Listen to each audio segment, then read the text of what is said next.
Well, hello, everybody out there. How's everyone doing today? And welcome to another episode of Disney Marvel Podcast Live. It is Saturday night, and today we are talking The Bad Batch, Star Wars The Bad Batch to be precise, latest Disney Plus series regarding Star Wars animated series. First full dedicated animated series for Disney Plus of Star Wars.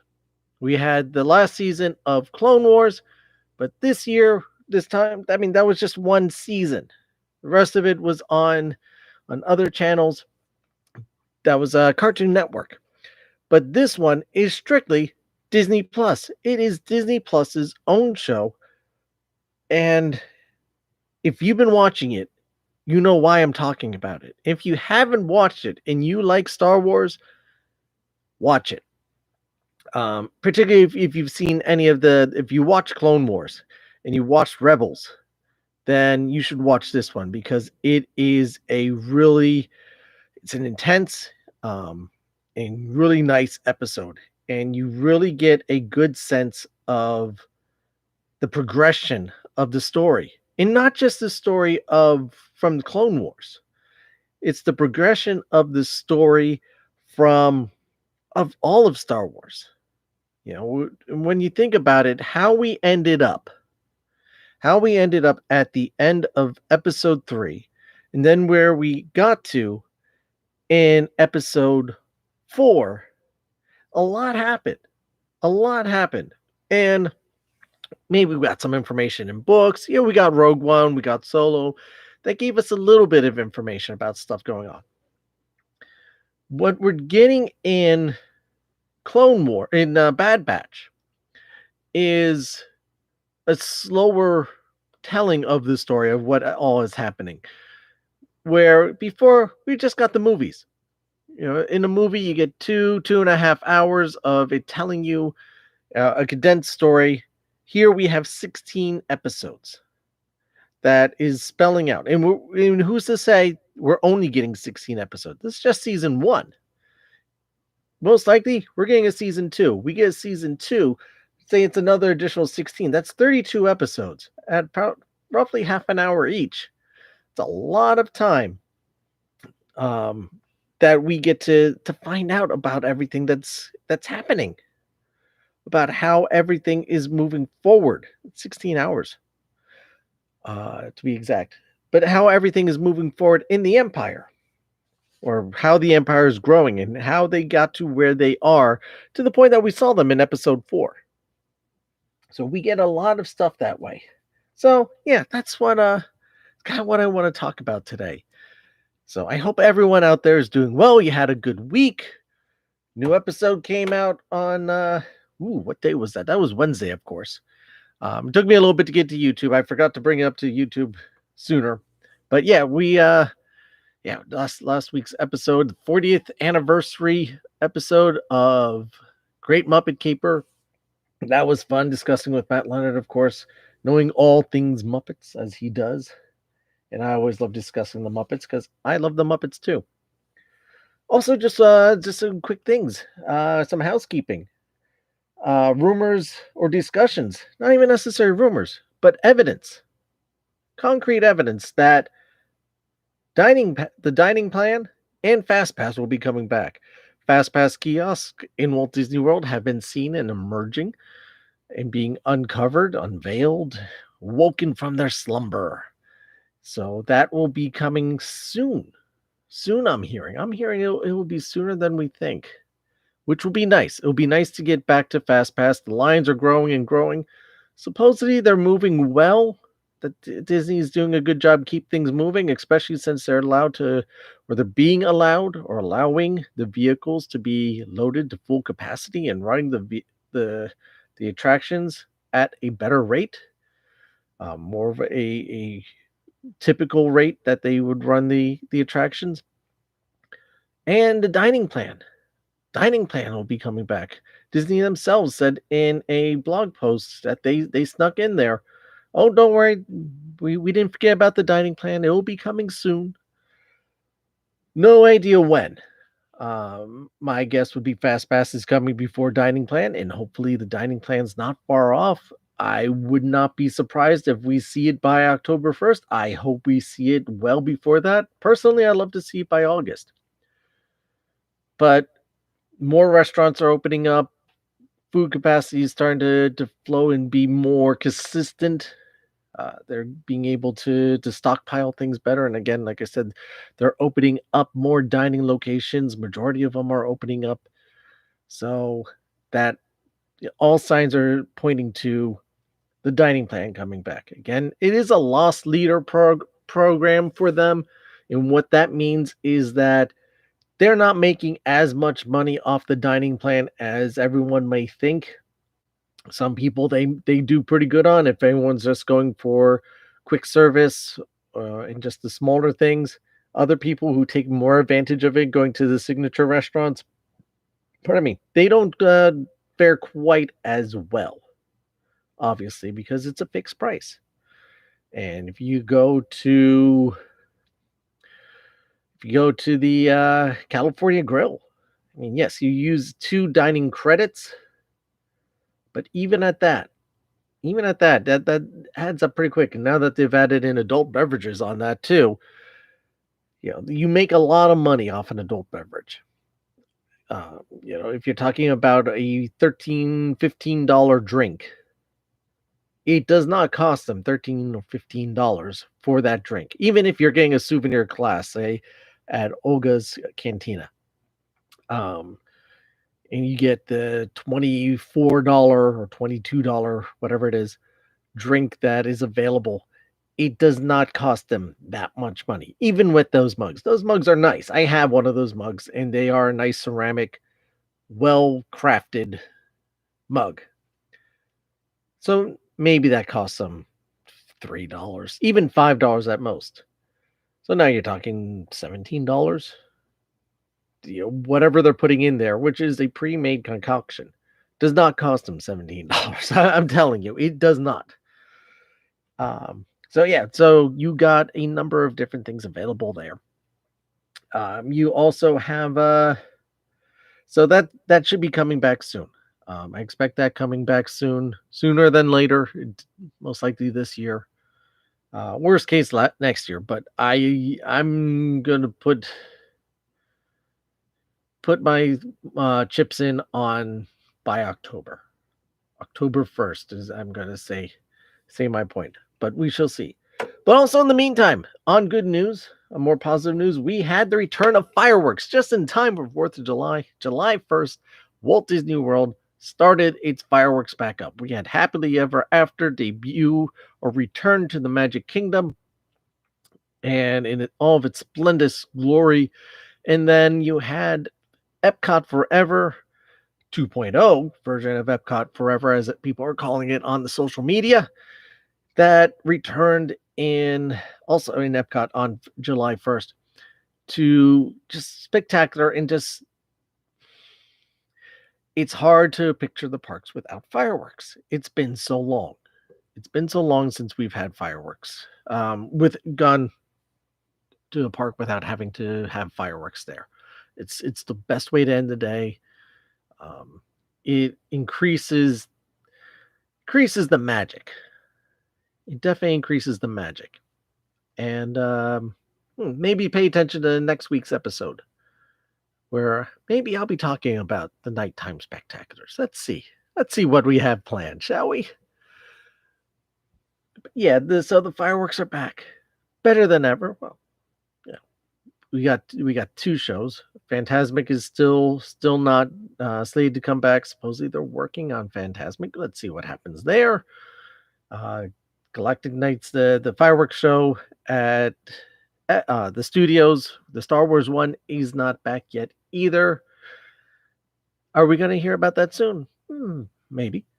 I don't see why not, with everything else going on. They may have to kind of replan things. Probably not, though, because they had the construction going on already, so they should know how to shoot those off. So that should be coming soon. I would say that's coming soon. Obviously, no fireworks in Animal Kingdom because you just don't do fireworks in Animal Kingdom.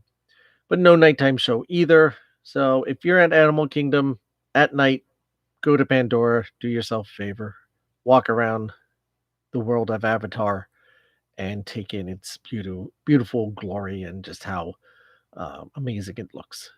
And you go back to 2019 when I was talking about when I first got to walk around there, and I even streamed the video of it. Um, so maybe I'll do that again. If I'm in Animal Kingdom at night, maybe I'll be going live from Avatar and walking around and just show you how wonderful it is and how spectacular the Imagineers did with Pandora and uh, just the bioluminescence is the word that they use for that place, and the sounds, the looks, the feel, everything is just spectacular. But moving on from there to a galaxy far, far away, like I said, tonight's topic, the Bad Batch. So, what is this, the Bad Batch? Kind of the funny way to think of it. It's almost like Star Wars A Team. And if you're ever a fan of the A Team back in the 80s, like I wasn't. I actually was not an A Team person. Excuse me. Yes, I am drinking from my Star Wars mug while we talk about Star Wars, wearing my Star Wars shirt. If you're ever on a recording with me, you will see I dress the occasion. Um, so just a little behind the scenes of how the Disney Marvel podcast is done. Yes, I when I was talking to Matt Vogel, I had a Muppet shirt on. Same thing. Well, same thing with Mike Quinn. I had a Muppet shirt on then as well. When I talked to Daniel Ross, I had a Donald Duck shirt on. I dress for the occasion. Yes, I am one of those people who goes to the theme park and themes my shirt to the park that I'm going to. And that's how I have fun. But yeah, the Bad Batch. Kind of the Star Wars 18, where you have a group of elite soldiers who have been misplaced in society or what society is becoming, and they have to find their way. This is where we are 10 episodes in, that they kind of have these missions that they have to keep going on and that they're assigned to. Kind of becoming mercenaries in a way of the Star Wars world. And you have six main characters. You have Hunter, who is the leader. You have Tech, strangely enough, is the tech guy. They don't, they're not hiding anything there. The names fit the characters. Wrecker, who's the big strong guy, kind of goofy. You have Echo, who, if you followed in if you followed Clone Wars, the animated series Clone Wars, you would kind of know who Echo is. He was left behind, thought dead. The Bad Batch came in. They actually appeared in the last episode, not last episode, but the last group of episodes of Clone Wars, the final season, the final season, not the um season where they got canceled, but the final season that was just released on Disney Plus last year. So Echo was found to be alive, and he became part of the Bad Batch. They fixed him up. He's got a lot of bionic parts to it. Um, he's kind of the odd man out, as it were, because as I'll explain in a moment, there's something unique about the Bad Batch. You have Crosshair; he's the sniper guy. So that's your main group of Bad Batch, and then you have the character of Omega, who is your introductory character. Um, and kind of the focal point of the story. She's kind of the focal point. But what makes the Bad Batch so special, particularly Hunter, Tech, Wrecker, Crosshair, is they are, as the people in Camino will say, the people who created the clones, case if you're not familiar with, it was these long neck, weird things with like little tennis balls for heads and super long necks that walked around in the Plants Constantine storm. They're the ones who created the clones from a guy called Jango Fett, who gave his DNA, and he asked for a clone to be left perfect. That's who became Boba Fett. Sorry for any spoilers, but just there'll be some spoilers in this. I'll try not to talk too much about spoilers, not be too spoilery. But just kind of a refresher in case. I mean, come on, the original Star Wars movies came out how many years ago now? Oh, well, not the original, the prequels. They came out what started in the 90s? So 20 something years. 20 something years that these movies came out. I it's kind of beyond the spoiler part now. It's kind of safe to say. So it's kind of safe to talk about those at this point, I feel. So yeah, so Jango Fett, unaltered clone, became Boba Fett. Keep that in mind because we have the book of Boba Fett coming out in December on Disney Plus, which this show, in a strange way, ties a lot of that together between the Mandalorian, Book of Boba Fett, and now also the Bad Batch. So again, and that's something I'll get into in a moment. Yeah, so you have these clones, Hunter, Tech, Wrecker, and Crosshair. And the Kaminoans, whatever the best way to call them, who created the clones, say these ones were defective. And what that means is that there is the process of creating a clone that they do some enhancing alterations to uniform the clones and to make sure that they follow orders properly, et cetera, et cetera. Well, that kind of process did not necessarily work properly with these clones. These clones ended up being malfunctioning. Not something in the process did not go right. But in that case, they also gained their special abilities. Or like I said, Hunter is the tracker. Tech is the tech guy. He's extremely smart, works with computers well. Wrecker is incredibly strong to the point that he could push hover tanks. Crosshair is got the vision and the sharpshooter capabilities. So you got a lot of different things like that. These were supposedly the only clones. They say there's only 5 of them. Correction, 6. But there's only the 5 of these. And Echo is not one of them. Echo was a clone, and he got hooked up to a computer. He got all messed up, and now he's separate. You have enter Omega. And Omega, as we come to find out, is also a clone. And she is again another special type of clone that was created. So she, in the first episode, things happen. First episode picks up about the midway point, a little further than midway point of Star Wars Episode 3, Revenge of the Sith. You start this right before Order 66 is given. And the clones are helping out one of the Jedi and her Padawan. And it's Deepa Bilal. Jedi Master to Caleb Duam. Who is Caleb Duam, you may ask? Give me a second here. I will tell you who Caleb is. Because he was voiced by Freddie Prinze Jr. And if you know Star Wars Rebels, you know who his character is. And I'll tell you in that 1 second.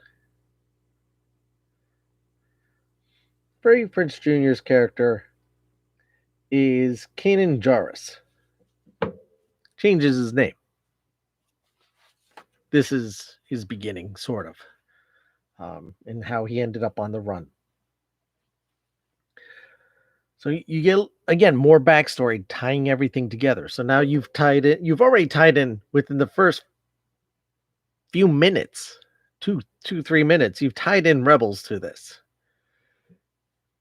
You've tied in Clone Wars with already having the Bad Batch in there, and particularly Echo.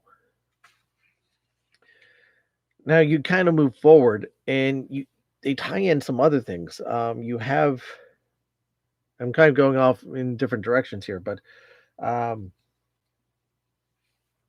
you have where is it? What's her name? Palpatine obviously shows up a few times. You have what's his name? Grand Moff Tarkin. At this point, he's only a general. He shows up in the first episode, so you're tied in episode 4, and he's questioning the whole clone thing. And again, this is how you see the Empire developing. Empire, the war's over. Palpatine is declared the new galactic empire. The end of the Republic and new galactic empire shall be forming up now. And you have all these officers dressed in their grayish tan outfits coming around and saying their things and promising new hope in the empire will take care of everybody. The empire is here to make things better. We've heard that before. And so Tarkin comes in and starts questioning, do we really need these clones anymore? Is this the best use of resources for the Empire? He kind of gets a look at Clone Force 99, which is the Bad Batch. And kind of has weird thoughts about how that all plays out. Something happens. I won't get into it, but they kind of go in two different directions. And it's a very interesting device. It's not a new story. It's not a new way of telling a story. It's kind of been done before in some other movies and shows and kind of the direction that the story takes, but it works well for this. It works very well for this. Also, eventually, Fennec Shan shows up too. So, a little spoiler there. Fennec Shan shows up. Ming-Na Wen. Again, now tying in Mandalorian, Book of Boba Fett. You get more of Fennec Shan's backstory a little bit and who she is. Then you get what's his name? Toledo 360 and Bane, who's one of the bounty hunters from Clone Wars. He shows up in this too. So you get a lot. You get, like I said, you getting characters from all over the place. They're tying everybody in, which is fantastic. Rhea Perlman is in this and plays a fantastic character who ends up kind of aiding or guiding. Her character is called Sid, and she reminds me a lot of Roz from Monsters Inc. That kind of boss type of character that it's not. It tells you what you need to know, but doesn't tell you. Tells you what she thinks you needs to know. Not everything you need to know. There's some other things going on there that she's not telling. She's not letting you know. But she's kind of keeping her information close to the vest, as it were. But yeah, so you got Sid, former Jedi informant who provides mercenary work for the Bad Batch. That's kind of how it's ran up here on the sheet that I found of the characters. You have a lot of other characters that have shown up or will show up too that that are quite interesting. You start to see the Empire shifting from clones and starting hiring. Well, hiring is a loose term, but recruiting non-clone troopers to be the stormtroopers, and kind of the relationship between them And it's like I said, you kind of see the development of the empire, which I think in itself is a very interesting thing because it's something that, besides some of the books, we really haven't gotten to see before on the screen. See a little bit in Rogue One, you see a little bit in Solo, but not in the longer format of a show. Which I really really am enjoying watching that as much as the adventures of Clone Force 99, the Bad Batch, and what they have to do with Omega. Now, kind of the interesting thing about Clone Force, and if you've watched the Clone Wars series, you get a sense, you will understand what this is. All the clones are voiced by D. Bradley Baker, so they all kind of have a similar sound to them, which is the point. They're clones. Being the Bad Batch or Clone Force 99 are unique in their characteristics because they're cloning that's gone wrong. They're defective. The personalities are very different and the voices are very different. And he does a fantastic job making them sound similar but very different at the same time, if that makes sense. So Wrecker's a lot more jovial and loudmouth, or Hunter's smoother and kind of cautious in the way he talks. And Tech is very matter of the fact and, dare I say, nerdy. I guess, nerdy is a good way of putting it. And then who else you got there? Echo's kind of got he's more just sounding like a regular clone. And then Hunter's got this interesting way about him.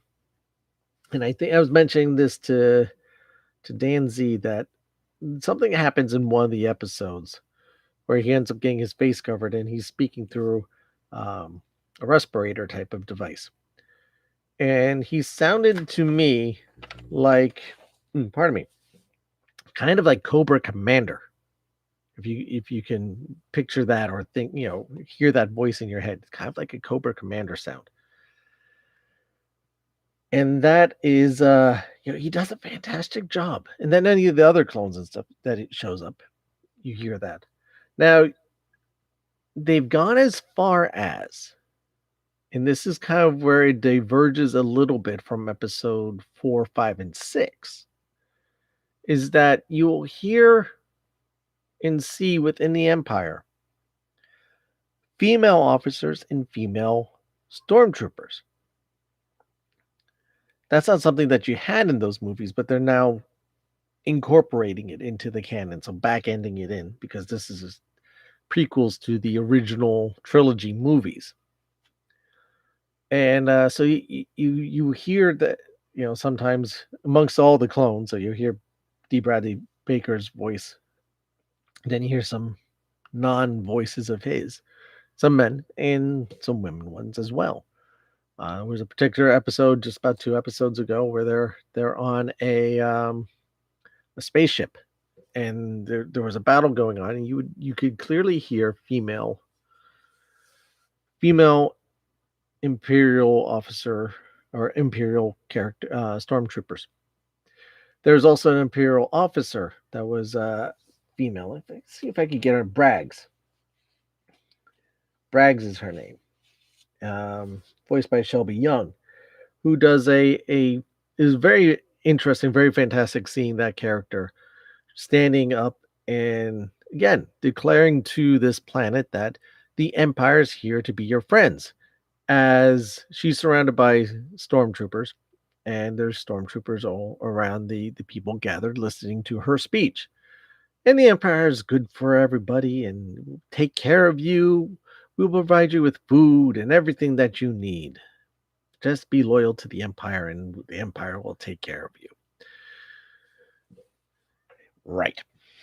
So, yeah. And then things kind of go wrong and the true colors of the Empire are shown. The tanks come in and the troopers take their position. So this is where we've gone with this show. So if you watched it, gotta let me know what you think. Because so far, I think it's been spectacular. Every week, for the most part, it's getting better. Start off a little slow. Episode 1 was kind of drawn out. Maybe should have been split into 2 episodes. Episode 2 was interesting for character building. Again, they brought in another character from Clone Wars there. And kind of you got to see where his future, kind of where things was. He was the defector character, if you remember him. Uh, what became of him, and you kind of teaching life lessons to uh, Clone Force 99, because what do they know? They're kind of without a purpose now, since they um, have run from the Empire and out on their own.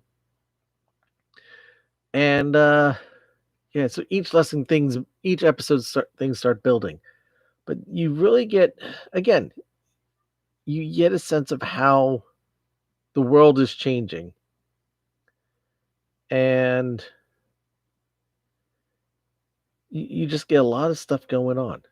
And like I said, each episode kind of builds and builds, and the tension keeps building. You find out more, and I think that's also something special about this show. I mean, the other ones, maybe not so much. Clone Wars, maybe you didn't have this as much because of the who the characters were, or all the characters. Rebels, maybe a little more so because new characters again and timeline. But Bad Batch, you don't know what's the outcome of these characters. You don't know what's going to become of them. Um, so it's kind of like a fresh breath of air in the Star Wars universe, because you'd like to think everything will be all right, but at the same time, that may not always be the case, because they've kind of led you down some roads at some points already that make you think maybe not everyone comes out okay. Maybe not all the good guys win. We don't know that yet. And it's quite possible all the good guys do end up winning at some point or in some way, form, or fashion. But again, we're not 100% on that, because we know nothing of the future of Clone Force 99 or a lot of the clones in general. And Omega, we know nothing of a completely new character to the Star Wars universe, not in anything else. We don't know what's going to become of her. We have 6 more episodes as of this past Friday. We just had episode 10. There's 6 more to come. We'll wrap up in August, and I will make sure to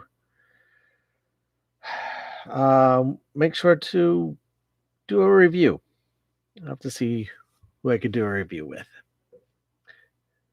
and we'll have to see, because I so far it keeps getting better. So they got 6 episodes left, and they have not disappointed.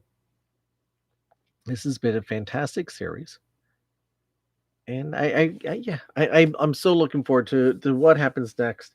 It's Star Wars without being the Star Wars. You're not following Jedi's for a change. You're not following the Resistance.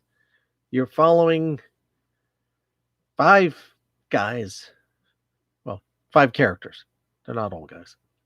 5 characters trying to navigate their way through the galaxy far, far away. And I think that maybe that's, when you think about it, kind of the thing with Mandalorian too. You have this character who's not a Jedi, who's not a part of the Empire. He kind of this guy making his way through the world and given this weird task. I mean, yes, Grogu's got the Jedi powers, and the Jedi get involved when Ahsoka shows up. So you got stuff like that. So far with this, you've had Jedi in the first episode, and not so much after that. So this has been like I said, a nice change in the Star Wars universe to get characters and stories like we have. So, all right, I think we'll just wrap it up there. Appreciate everyone coming out tonight. I enjoyed talking to you about the Bad Batch. Next week, I'm thinking maybe we're going to talk about a little Spider-Man. We got some announcements of the new Spider-Man merchandise for the new movie coming out. Hopefully, we shall be getting a trailer soon too. That should be shortly around the corner. We're reaching that point that we should start seeing the first teaser for Far From Home. Not Far From Home. That was the last one. No Way Home. No Way Home. And yeah, you got some stuff going on in Disneyland with Spider-Man too. So yeah, I want to chat Spider-Man. If you guys have come up with a topic for a live episode, let me know. Shout it out to DisneyMarvels@gmail.com or find us on Facebook and leave a message there too. To the Facebook.com/group/Disney Marvels podcast, or if Twitter's your thing, at Disney Marvels. That's us on Twitter. Or you can send a message on TikTok, can't you? So keep forgetting about the TikTok. At Disney Marvels podcast on there too. So join us out there. Keep the discussions going. And I will see you next Saturday night live on YouTube. Have a great night. Happy Independence Day, everybody. Be safe, be happy, have a magical, magical week.